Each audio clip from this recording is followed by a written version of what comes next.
Mike Tannenbaum built the best Jets teams of the 21st century, teams that almost made the Super Bowl. However, by the time he was fired in 2012, the Jets were in very bad condition, and to this date, they have not recovered. Today, we discuss the complicated legacy of the former Jets general manager on the Locked On Jets podcast. You are Locked On Jets, your daily New York Jets podcast. Part of the Locked On Podcast Network, your team every day.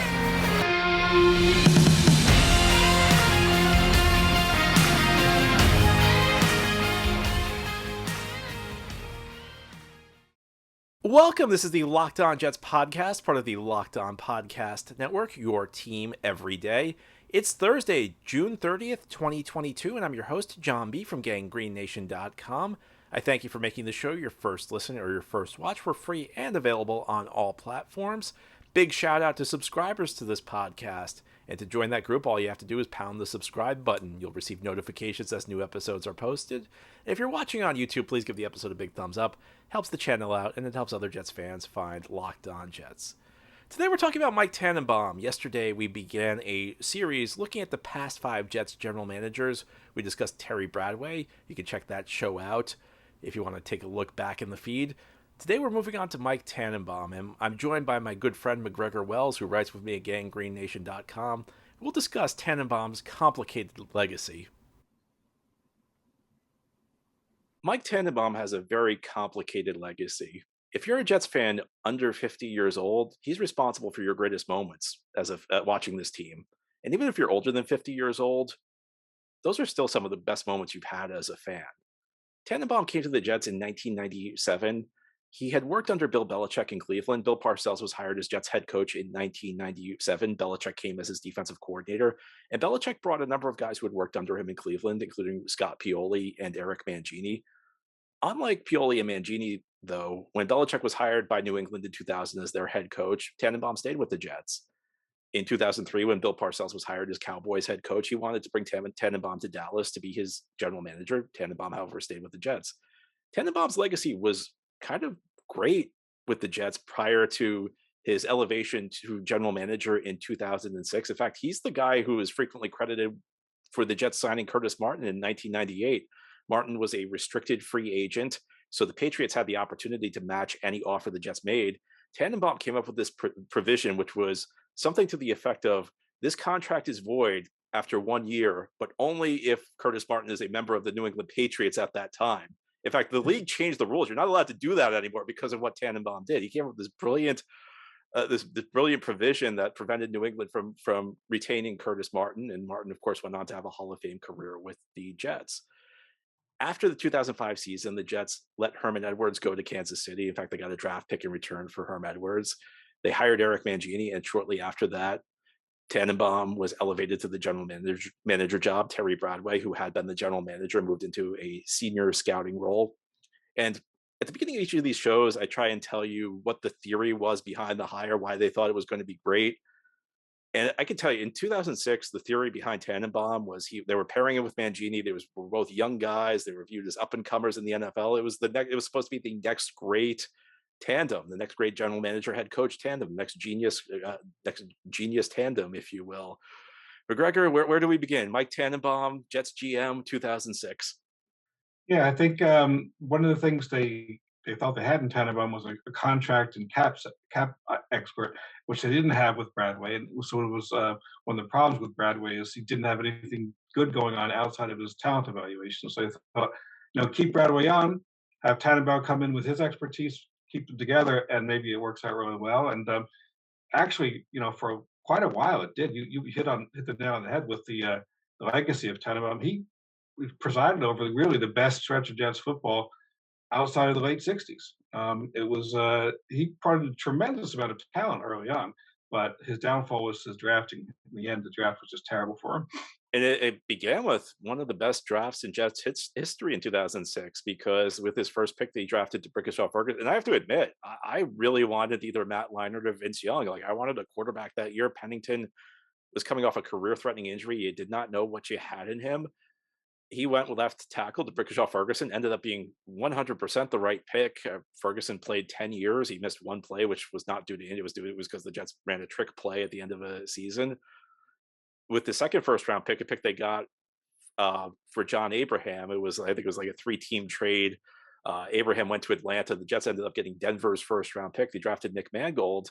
And even after that, past the first round, he drafted 4 really solid role players. He drafted Eric Smith, who we'll talk about some of the downfalls of Eric Smith because Eric Smith is a name that has a bad reputation among Jets fans. But Eric Smith was a valuable role player when the Jets understood what his capabilities were and played within those. They got Leon Washington, an explosive running back who was probably underutilized. Brad Smith, the nickname was the Swiss Army knife. He could do a little bit of everything, and even to a lesser extent, Drew Coleman, who had a few moments as a slot corner for this team. So first draft, he hits it out of the park. Yeah, it was a tremendous draft, and yeah, good things going on with that year. And just 2007 was also a great draft. It brought in Darrelle Revis and David Harris, but he traded away a lot of draft picks to get those guys. And from then on, it was just disaster in the draft. But going back to 2006 they got Nick Mangold and Rick, and then through the next 2 years they got brought in Pete Kendall, right, and they got Damian Woody. They built the best offensive line of football for those 3 years. But with Tannenbaum, it was the start of something really big, and it started with the 2 draft picks. But yeah, the 2000 draft was just 2006 draft was just a tremendous start to the Tannenbaum era. And they made the playoff. And you have to understand, in 2006, everybody thought the Jets were going to be the worst team in the league. They did not have much cap flexibility. They had gone for it in 2005. They made a bunch of aggressive moves. They were 4-12. Part of this is Chad Pennington comes back from surgery and has a good year. It wasn't spectacular. I mean, Pennington was clearly a limited player at that point. They did also have a very weak schedule that year. I mean, they beat up on some bad competition, but they came out of nowhere and made the playoffs at 10-6, and it was also Eric Mangini's first year. And I remember, I go to the Jets training camp for a couple of days every year, and I remember talking a few years ago with somebody I know who works for the Jets. We were talking about that year, and I said, "Yeah, you guys were expected to be the worst team in the league that year." And the response I got from the guy who works with the Jets was, "Yeah, and we had the talent to be the worst team in the league that year." So they kind of came out of nowhere. Now you mentioned '07, they do a couple trade ups. They get Darrelle Revis and David Harris. I think what's interesting about Tannenbaum is there's always been this theory that, and I don't buy into it. I'm interested in your thought. I'll explain to you why I don't buy into it a little bit, but I want to get your thoughts on this first.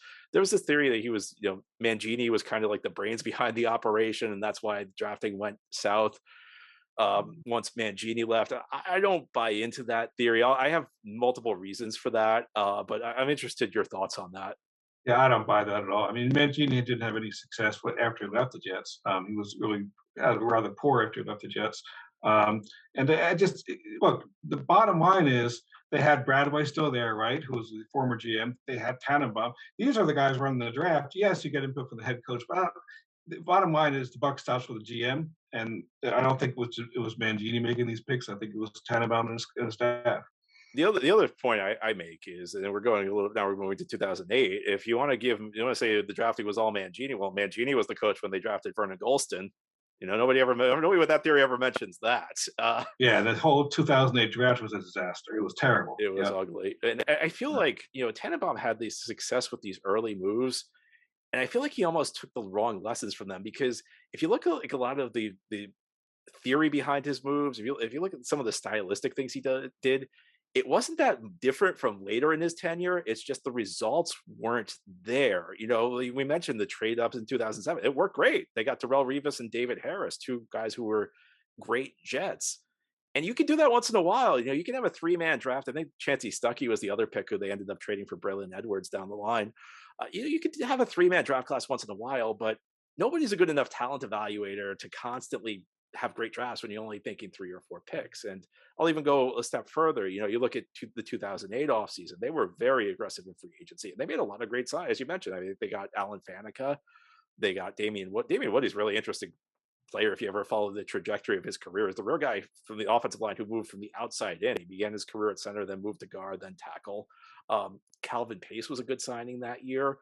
Tony Richardson, it was a fullback. He didn't have that big of an impact on the field, but everybody around the team would tell you that he was a huge part of the leadership group in that locker room for the subsequent success they had. And then in August of that year, there was another big name who was brought in, Brett Favre. Yeah, and Brett Favre was, tremendous. Well, that's an overstatement. He wasn't tremendous, but he was good enough to get to the Jets to 8-3. They got to 8-3. They played the Titans and beat the crap out of them. And then Titans were 10-0 at that time too. yes, the Jets were being talked about as a legitimate Super Bowl contender at that point.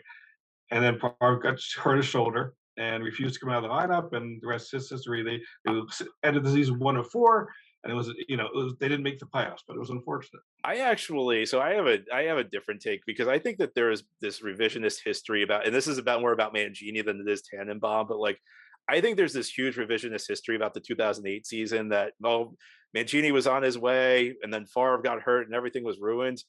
And I put a lot of the blame for that team's collapse on Mangini from a couple of standpoints. Is first of all, the defense was the 18th ranked scoring defense in the league. And they had a lot of talent on. I mean, Bart Scott was not there, Jim Leonard was not there, but there were a lot of the same pieces from that 09 defense that Rex had number one in the league. You had Chris Jenkins, who was only there part of the year in 09, who that may have been the best Jets defensive lineman season I've ever seen. They still had Sean Ellis, young David Harris, Kerry Rhodes at safety was really good.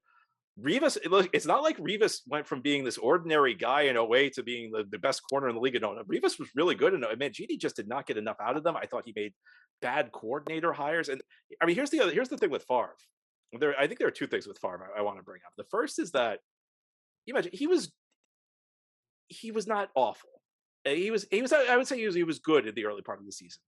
He wasn't as good as people remember, though. I mean, his month of October was I looked this up: 3 touchdowns, 7 interceptions in October. Half of the interceptions came the first 2 months of the season. If you now, I know you get a little dicey taking games out, but like Favre had a 6 touchdown game against Arizona where he was spectacular.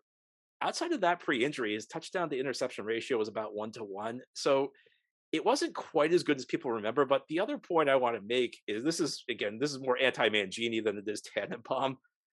But it just drives me crazy when people say, well, Mangini was great and Favre got hurt. The point where Favre gets hurt, that's when you turn to the run game. And the Jets had that offensive line. And that's what they did the next year with Mark Sanchez. They just, at some point, it got to a point where they just took the ball out of the quarterback's hands and they just ran behind that big offensive line, ground and pound, and they made it happen. And I guess the other point I'm going to make with when it comes to Mangini is it just drives me crazy that Mangini, this revisionist history has come up with Mangini. They played a game in Seattle, week 16 that year. Seattle's entire offensive line starters were on injured reserve. The Jets did not have a single sack in that game. And the other point I was going to make is, we talk about Mangini's drafting, and you may have said, well, when he left, it was a coach-centric. Maybe you're arguing it was the scouting was more coach-centric. Well, a lot of the key assistants stayed, so it's not like there was this rapid turnover in the front office. So I guess that's another point I just want to make. The idea that Mangini leaving was like the downfall of the scouting department. It was the same scouting department, same front office. So anyway, out of my system. When people when people act like Mangini was this great coach who got run out because of Favre, it just drives me crazy. Yeah, I'm in agreement with you there. I'm not impressed with Mangini, never was. It was a lost opportunity, though. I think if Favre had stayed healthy, I think it might have been an interesting season because they were really on a roll. It had an impact. There's no question it had an impact. He was a shell of himself down the stretch, and that clearly hurt the team. And I'm not arguing that had no impact. It had a profound impact, but when your memory fades and like a narrative is that easy to come by, sometimes you forget about how bad some of the things were. I mean, Bob Sutton was a good coach, but he was not a guy you wanted as your defensive coordinator. Like he lasted with a number of Jets coaching staff, was a very good position coach, but he was not really the guy you wanted as your defensive coordinator. And we've been through Brian. We could write a book on Brian Schottenheimer, who Mangini brought to the team. So let's move forward. Just as Mike Tannenbaum built the Jets in his early days as general manager, you may need to build your car. And with the ever increasing numbers of makes and models, it's impossible for your local chain auto parts store to stock all the parts you need.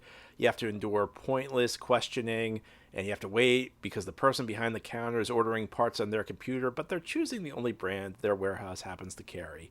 You have computers with access to RockAuto.com at home and in your pocket. You can save time and money when using Rock Auto. It's a family business serving do it yourselfers for over 20 years, and their prices are reliably low for every customer. You can go explore their easy to use website today to find the solution to your auto parts needs. RockAuto.com is sponsoring today's episode. Go there right now and see all the parts available for your car or truck, and write Locked On in their How Did You Hear About Us box so they know we sent you. Amazing selection, reliably low prices, all the parts your car will ever need. RockAuto.com. So we get the Jets bring in Rex. And by the way, like one thing I'll say for Tannenbaum is I think he probably had something to do with Mangini getting fired after '08. And I'm sure that was tough on him because, as I mentioned, like they worked together in Cleveland. The rumor's always been that Tannenbaum was one of the people in '06 when they hired Mangini. Tannenbaum was one of the people who really pushed for him. So, I mean, we don't know what happened. It may have just been Woody being Woody and just making an impulsive move. But I mean, I wouldn't be surprised just if Tannenbaum had something to do with that. And I imagine it was very difficult. He watched that team deteriorate down the stretch, understanding that they needed to make a change. Yeah, they definitely needed to make a change. Well, yeah, but it had to be difficult for him. But yeah, then Rex comes in and it's a completely different ballgame. What a circus that was! And here's the thing I forgot. So Favre retires after the '08 season. This is another piece of revisionist history. People say, well, what if Favre was here under Rex? Well, first of all, nobody wanted Favre back at that point. Now I know maybe Rex made a push for him. I don't know, but in the fan base, people were done with Favre. The trade was viewed as a bust. And actually, like I still think, knowing what we know today, like I'll still defend the Favre trade because Pennington at that point had a certain ceiling. Ceiling was probably a division title, which he got in Miami. He beat the Jets, so it looked really bad for them. But you weren't really going anywhere with Pennington. I did not think Favre made the Jets a Super Bowl team, but given the circumstances, I felt like he gave the Jets a higher ceiling, and they structured the trade in a way that took the risk out. Because at the end of the day, the Jets only gave up, I think, a fourth round pick to Green Bay, and it could have escalated all the way to a first if the Jets made the Super Bowl. It was based on the success Favre had, so I think it was a well structured deal. And the side note is, I remember reading in Peter King's book. Peter King actually claims that he was part of the Jets getting Favre because he was in touch with Tannenbaum and Peter King, the former writer at SI, who I think is with NBC now. And he mentioned to Tannenbaum that Favre, which is same with me, is if he doesn't recognize a number on his phone, he doesn't pick up. So Tannenbaum texted Favre because he was trying to because Favre wanted to go to Minnesota or Green Bay or Right, Minnesota or Chicago because great. he wanted to make Green Bay pay for letting him go. And that's the other point I'm going to make is people talking about what if Favre was here, and Favre was not coming back to the Jets in '09. Favre wanted to either go to Chicago or Minnesota because he wanted to go to the NFC North and make the Packers pay. So it was quite an ordeal. And I don't think he was really ever into being a Jet because his focus was really just revenge. But the Jets entered the '09 offseason without a quarterback. And I forgot about this, but they made a big push to get Jay Cutler. And there was a whole saga there because Josh McDaniels was hired in Denver. Cutler was coming off a great year. Cutler finished third in the league. He had 4,500 passing yards under Mike Shanahan. The old joke, every quarterback's a great fit for the Shanahan offense. Jay Cutler was a great hit for the Mike Shanahan offense. McDaniels came from New England. That was the year Brady was hurt. So Matt Castle played pretty well in Brady's place. McDaniels tries to make a trade for Matt Castle and it falls through, and Cutler's furious. Cutler's like, I'm out of here. And so Cutler demands a trade, and the Jets try and get him. And I did not want the Jets to trade for Cutler. I said at the time, this guy's a fake franchise quarterback. He was never there in a big moment, and which actually like aged pretty well. But I look back on this now, and I almost feel like maybe Cutler's career plays out differently. Maybe Tannenbaum's career plays out. Maybe Rex's. Maybe they all play out differently because what the Jets ended up with were teams that were not super quarterback dependent. They just needed somebody to play competently. They could ride the run game. They could ride the defense. If Cutler's winning big games early in his career, I mean, he would have been better than Mark Sanchez, and I feel like everybody would have been better off with the Jet. It's funny because at the time I did not want him, and like the reasons ended up, I think, being kind of valid. But I think everybody, maybe Sanchez goes to a place that's more conducive to his development. I look back on it now, and it's amazing to me because I almost have regret that the Jets did not get Cutler that offseason. Yeah, they probably would have won a Super Bowl if they got cover. I mean, especially in 2009 when Sanchez was just horrifically bad. Yeah, I know he had some success in the postseason, but come on, he was throwing like 15 passes a game. I mean, I mean, let's put it. The number one run game in the league, the number one defense. They had, I think, a top 5 special teams unit, and they went 9-7. What right, does that tell exactly. you? What does that tell you? It tells you they're a decent quarterback away from winning a Super Bowl. I think they could have won in 2009 if they had Cutler, but you'll never know. But yeah, it would have been interesting. So It's sort of back to back. If Favre doesn't get hurt, maybe they could have won a Super Bowl. If they got Cutler, I mean, they were this close, and they just couldn't. They couldn't make it over the top. and they get to the draft and they trade up for Sanchez. And I was looking through this because I was saying maybe there was a veteran stopgap who would have been better, but there really weren't. The only guy I could come up with was Jeff Garcia, who had a decent 08 with Tampa Bay, but was like 40 years old and never really played again after 08. So he didn't even like play in the area in the time frame the Jets could have used him. So even looking back on how things went, like I don't know what the alternative was to Sanchez because say what you will about Sanchez, the Jets would have started Kellen Clemens, and Sanchez was much better than Kellen Clemens. Yes, he was. Well, maybe not in 2009 though. I mean, 2009 Sanchez Oh, was do you remember that horrifically game bad. Clemens played against Tampa Bay though? I mean, it was a disaster. Yeah, he was. I mean, they won He the was. game because Tampa Bay was so bad, but Clemens was just a complete catastrophe in that. When there was a game where Sanchez missed because he was injured. I think Sanchez was way better. As bad as Yeah, Sanchez was in '09, I think he was better than Kellen Clemens. yeah, that's probably true. And during this season, the Jets make a trade. They go get Braylon Edwards, and then we move into the offseason heading into 2010. And this is when the Jets are really loading up because they went to the AFC Championship game. If Sean Green doesn't get hurt in the AFC Championship game, I think they may have beaten the Colts. The Jets face this really weird limitation. Of course, it happens to the Jets. It's the final year of the collective bargaining agreement, which means which for whatever reason meant that there was no salary cap in 2010, but there were limitations on teams that had deep playoff runs that year. So if you were in the Final Four, which the Jets were because they went to the AFC Championship game against the Colts, you could not sign a free agent unless you lost a free agent. And Tannenbaum actually made a really savvy move where he let the kicker Jay Feely go. And because he did that, he was able to sign a free agent. And it ended up being Jason Taylor, who was well past his prime. He was more of a role player. He's a Hall of Famer. He's a role player. And actually, ironically, outside of Tom Brady, maybe that generation's biggest Jets antagonist, but very savvy move that I think kind of flew under the radar that offseason by Tannenbaum. Yeah, that was an excellent move. No, Tannenbaum was really shrewd for the first few years of his career. I mean, he brought in so much high level talent. He manipulated the cap well. Problem was, in the end, he left the Jets in just horrific shape. But I'll tell you, in the beginning, this looked really promising. And that's the offseason he traded for Antonio Cromartie. He traded for Santonio Holmes. And the Jets have another big year. The Jets go 11-5. They beat New England. They beat New England. I still don't know what happens in that first half of the AFC Championship game. Maybe it was just that it was just the emotional high that they'd slayed the dragon. They beat New England the week before in Foxborough, and you have to understand if you weren't a Jets fan in 2010. Jets went in to Foxborough in the regular season game. They were 9-2. Patriots were 9-2. His first, the first spot in the AFC was on the line, the top seed. Jets get killed. Jets lose 45-3, an embarrassing game. 6 weeks later, they go back to Foxborough. Nobody gives them a chance, and they beat the Patriots. And it was a game they controlled. The Patriots were 14-2. They were on fire at the end of the season. That game against the Jets, they looked unbeatable at that point.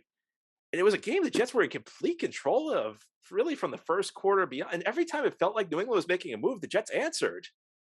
Yeah, the Jets dominated that game. It looked a lot closer in the final score because I think it was the Patriots scored a late 28-21 because touchdown. the Patriots Yeah, scored this late touchdown that ended up being meaningless. But they dominated. but the Jets completely They were the dominated better the team that Patriots. day. But Absolutely. When you talk about the better team, the Jets from 2006 to 2010, those 5 years, the first 5 years of Tannenbaum's career with as a GM, the Jets were 5-6 against the Patriots in those 5 years. I mean, they were challenging the Patriots for hegemony in the AFC, and unfortunately, they never could do anything past that. But I mean, for a while there, the Jets were right there with the Patriots when no one else in the division ever was. And that's really something that's kind of lost in the Mike Tannenbaum's, the later years. But I'll tell you, for a while there, he had the Jets, neck and neck with the Patriots. As a Jets fan, you would go into those games thinking, we're going to win, we're going to beat these guys.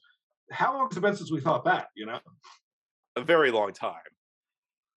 But that was kind of the dividing line. That was the point where at the end of the 2010 season, and looking back, I feel like the seeds of the decline were kind of planted up to that point because in getting Mark Sanchez in '09, and they traded up for Sean Green as well, it was another 3-player draft.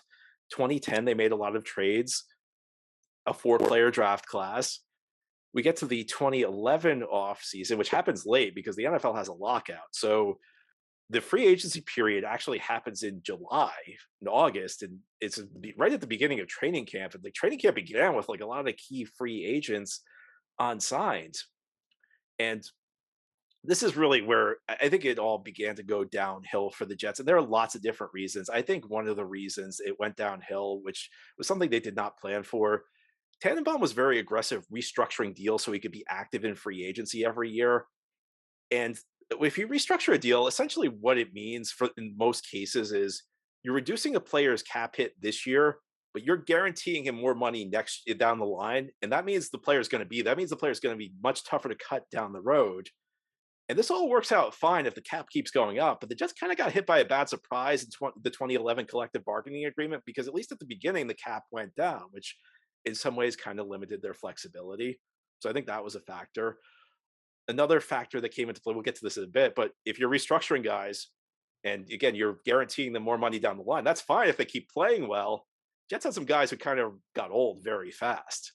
But, I go back to 2011, I always think kind of the dividing line was Nnamdi Asomugha, when the Jets were pursuing him. And at the time, Revis was the undisputed number 1 corner in the league.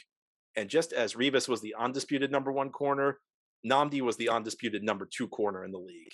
And the Jets had this, they moved money around, they restructured some deals, and Asomugha ended up going to Philadelphia. For like 3 days, it seemed like he was going to end up with the Jets, and he ended up going back to Philly, and the Eagles ended up being a complete bust for the Eagles. But to me, that's almost like a symbolic dividing line for the Tannenbaum era, because that was like the point where the Jets were on top of the world. People say the Jets, it was never a Jets town, New York. It was that stretch, like when the Jets were coming off the 2 straight AFC championship games, they were in hot pursuit of the top free agent. New York really was a Jets town for like that short stretch. Yeah, absolutely. Although they did kind of dodge a bullet with well, in the end. You would have said it if they had not made some other poor decisions, because we could go through the free agents from that year. Right. Damian Woody got hurt at the end of 2010. Wayne Hunter actually played decently in the 2010 playoffs in his place. They gave Wayne Hunter a contract to play right tackle, which ended up being the worst, the move that may have killed the 2011 season more than anything else, because he was brutal at right tackle. Eric Smith, a guy who had been a valuable role player on the playoff teams the previous 2 years, they decided, I think it was one of those things they thought because they liked him, he was a smart guy, he knew the system, they thought he could make it work as a starting safety. Not really. But I think the worst stuff that they did was at the wide receiver position. They gave Santonio Holmes a big contract, which I have to admit, I was a big Holmes guy at the time, so I got that one completely wrong. He was great the first year. He was really clutch in the contract year, but once he got paid, it was a different story.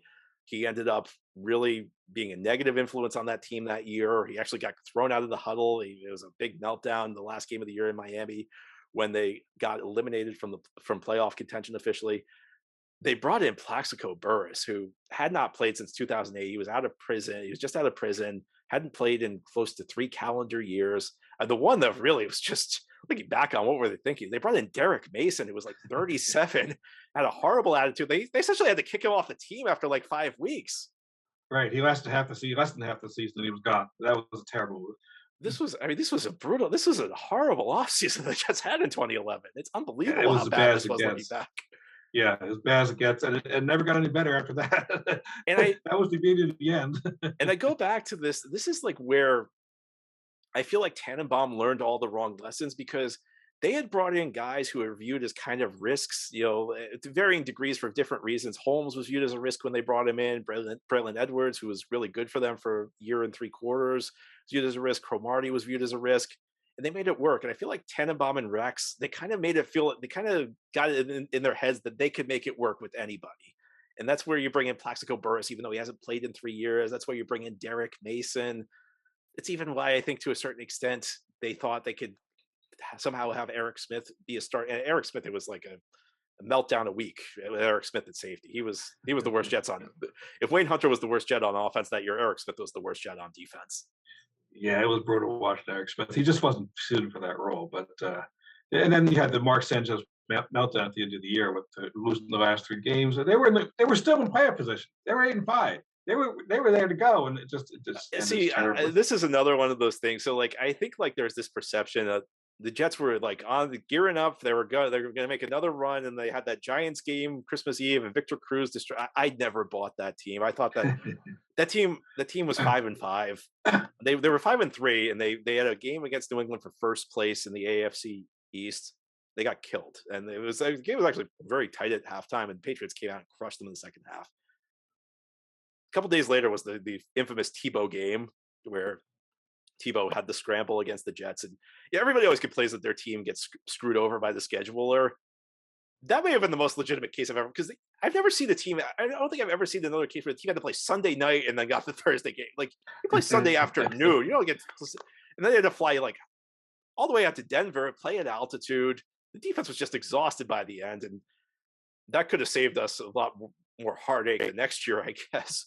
But they're 5-5, and then they get this very soft stretch of their schedule, and they barely beat a Buffalo team that's in complete free fall. They barely beat a Washington team that's not any good. They crush a Kansas. I don't remember the exact order of the games. I remember these are the three games. They beat a Kansas City team that just completely quit on its coach, and they had to fire Todd Haley like right after that game. So I never went. And then they're 8-5. They go and they get crushed by the Eagles the week before the Giants game. So I never felt like that team. I felt like the damage had already been done. Like, I was looking, this team was nowhere near as good as it was in 09 and 10. No, it was definitely not as good. But I still thought they were going to make the playoffs that year at 8-5. So I guess we're not quite on the same page there. No, But well, yeah, I think if they made the playoffs, they were one and done. My point is, this was not a team that was going to go on a run that year. no, And I mean, well, you're paying the price at that point with draft after draft to just nothing again. 2008, 2009, 2010, you're getting nothing whatsoever out of those drafts. So at some point, you have the decoration of talent coming in. as much as anything, Sanchez did not develop at all that year. It's funny because people look at these statistics and they say, well, Sanchez had the best year of his career statistic. He had a great year in the red zone, but if you looked at his development, if you looked at the other parts of the field, he really was not any better. And like a few months ago, like I had Sanchez for an interview, and he even kind of bristled at the idea. Well, he said, "Well, 2011 is my best year," and like I was trying to be courteous, but I was like, "No, it really wasn't. They really weren't that good. They really wasn't that different from your other years, dude."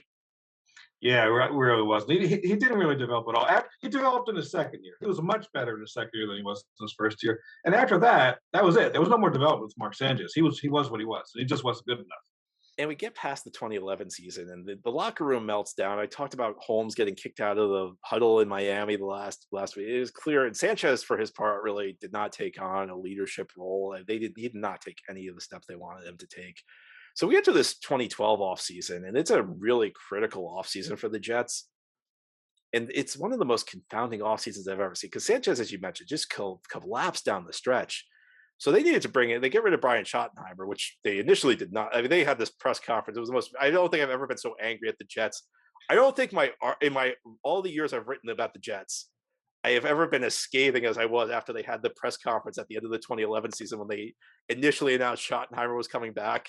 And Tannenbaum This was a guy who used to write with us, Scott Salmon, always loved this press conference because essentially in this press conference, Tannenbaum announced that Caleb Schlotteroff and Josh Baker were the future of the Jets franchise. That's right. But so you got to bring in. So at this point, Sanchez's career is in jeopardy, and you have to bring in a guy who's like a really big time quarterback guy as your offensive coordinator. And they hired the late Tony Sperano, who was an excellent coach if you wanted an offensive line coach. I have a lot of respect for him as an but he had never run an NFL offense, much less developed a quarter. Now he was there with Dallas, Tony Romo's first year, but he was running the run game. Todd Haley was in charge of the passing game. So it was a very strange move, and it did not really work out. But after that, they made this really weird move where they gave Sanchez an extension. I lost my mind when they did that because Sanchez was not his contract was not close to expiring. This essentially locked them into Sanchez for a much longer time frame.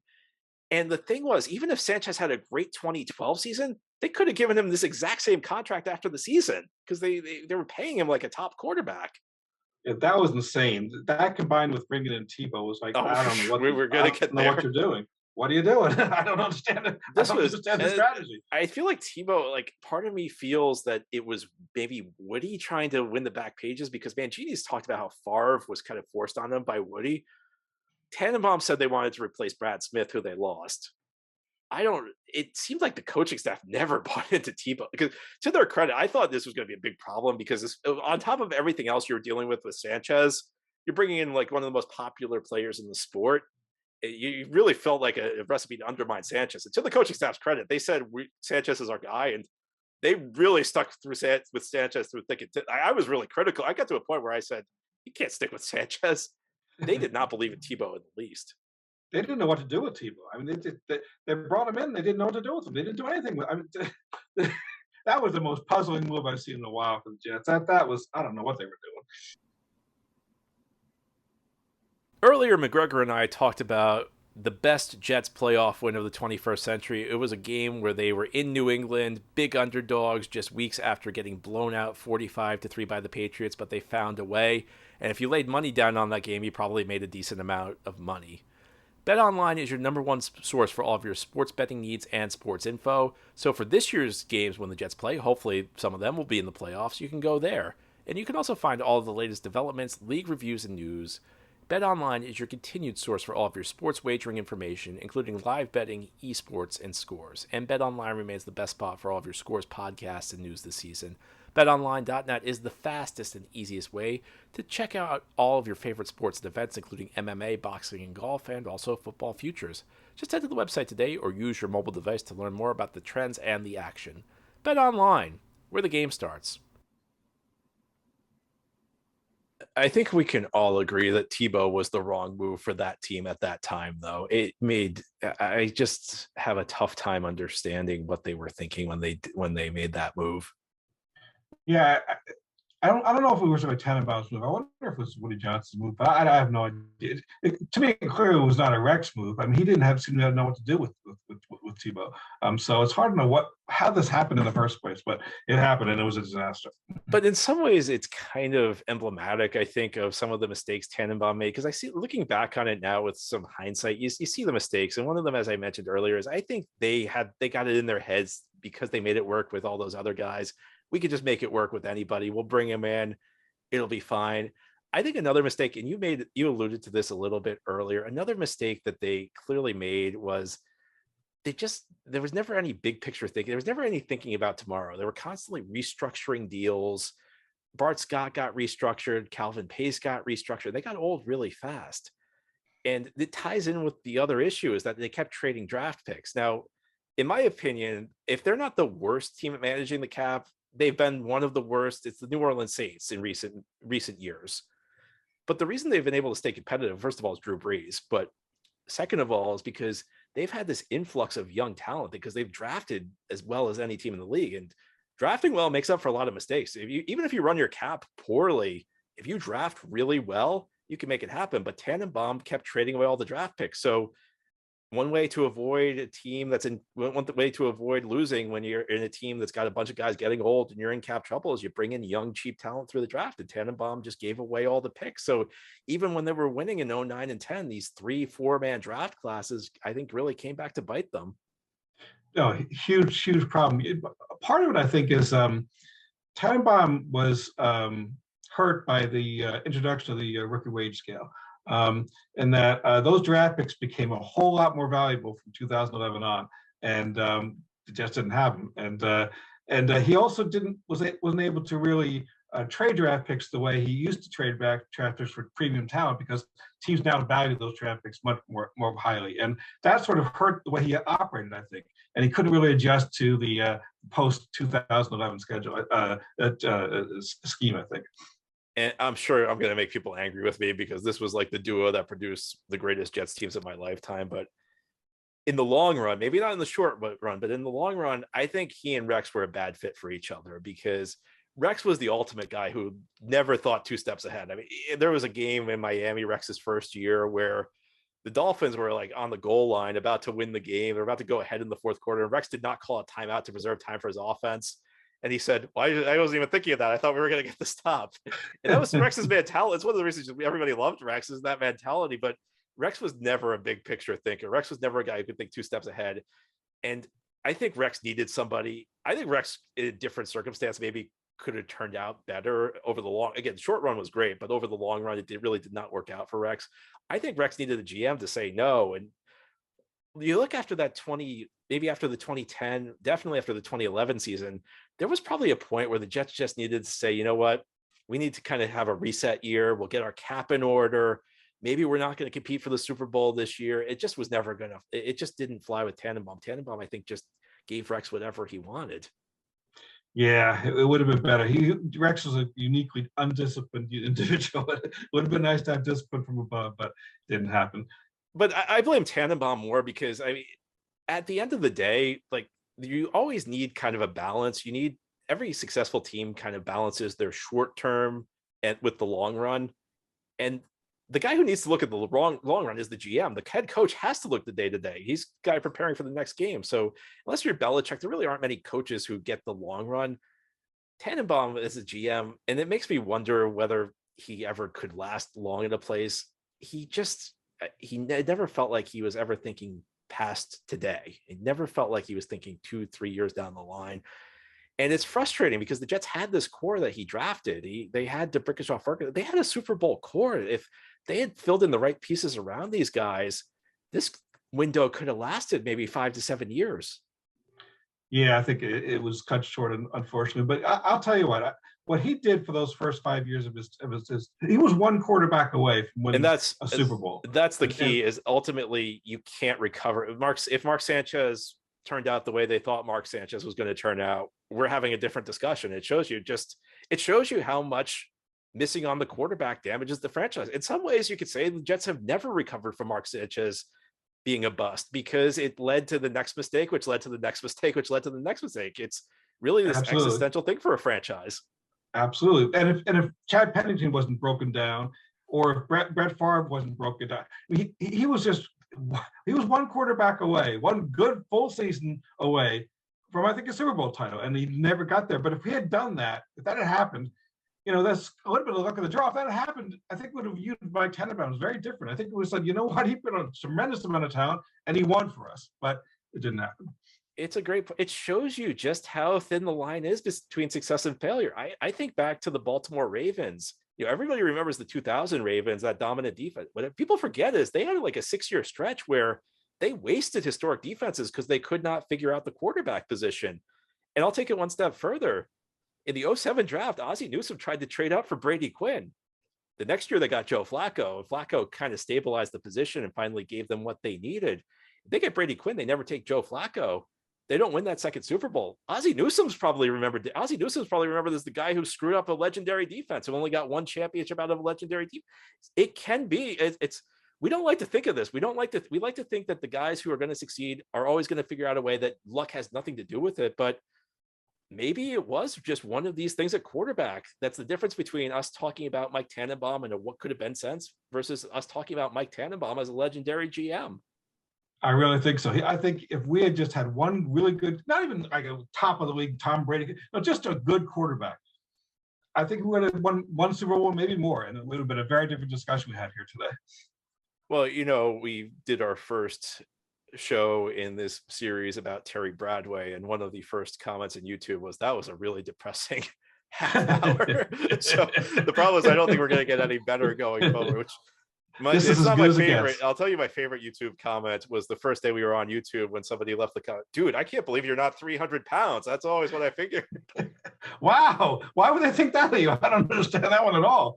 But anyway, it's been a pleasure discussing Mike Tannenbaum with you.